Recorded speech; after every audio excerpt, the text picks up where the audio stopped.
Hello everyone, welcome back to my channel, and today I want to review The Bad Guys, The Haunted Heist.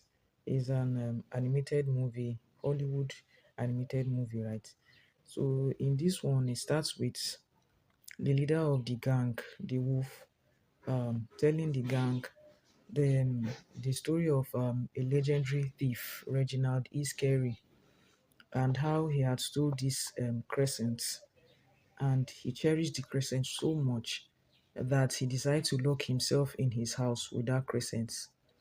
And before he died, he had placed a cross that if anyone should steal that crescent from his house, he's going to hunt the person, right? So the wolf then tells the gang that that would be the perfect heist for them to steal that crescent from Reginald E. Scary's house on Halloween.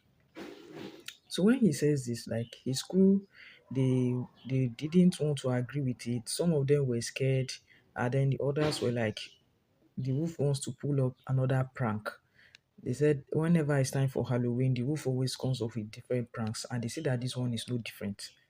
But in the end, they all decided to just go with him. They agreed to steal the crescent, right? So when they get to the house, they're able to, after a few hitches and the rest, and after expressing their fear and everything, they're able to steal the crescent. But just before they leave the house, the wolf pulls a prank on them. The wolf pulls a prank on them, right? So they get back to their hideouts, and this makes them, the gang, very angry, and they were expressing their annoyance to the wolf, right? And then the wolf has started to hear like haunted music. He tried to notice strange things, like he was being haunted rather, by Reginald. So he sleeps that night. He has a bad dream, and when he wakes up, realizes that Piranha, one of his gang members, had disappeared, and so there was no other place to check for Piranha but the house of Reginald, where they had gone to steal the crescent, right? So they all go back to the house of Reginald, and they see Piranha's ghost. And Piranha's ghost is like tormenting the wolf and telling him why did he make them to steal the crescent when he knows that that place is haunted and the rest.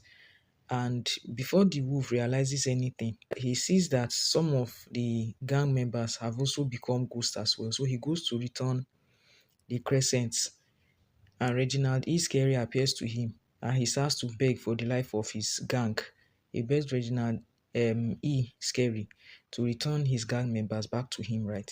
After he had finished begging for their lives, right, he sees that the gang members are laughing at him, and then that's when it occurs to him that none of them had died. There wasn't any ghost. Then they told him how they went about the prank. They just told him that they had pranked him back because of the prank that he had done to them. So they explained how they use CGI effects to make ghosts. They explained how they were able to come about his bad dreams. They explained how, just everything. They just explained how they were able to prank him to believe that he was being haunted by Reginald. And so, in return, the wolf pranks them as well, and he pranks them like, and they believe that he was dead, only for him to tell them that it's a prank. And then this gets the gang angry at him, and they descend upon him, and that's where the movie ends. So the whole movie is like 24 minutes, as in, I wasn't expecting that. Like, based on the first part, The Bad Guys, the first one we watched, I was expecting like a full movie. So I was surprised that this one was 24 minutes. Then the second thing I noticed is not really, is nice. I really like the story, it's nice, but it's more child friendly. The movie is more child friendly than for adults, right? Is I guess the story is targeted at children than for adults. So, but I even if it was for children, I was expecting it to be a bit lengthier. So I'll just rate it. I'd rate it a two, honestly, because it's far below expectation. When I saw The Bad Guys, when I saw that the poster had come out, I was expecting something more. I wanted to be entertained because I really, really enjoyed the first movie. So if it's for kids, if you are playing this one for children, I will give it a five, right? But for adults, it will be a two. And that's my review about this. See you in the next one. Bye.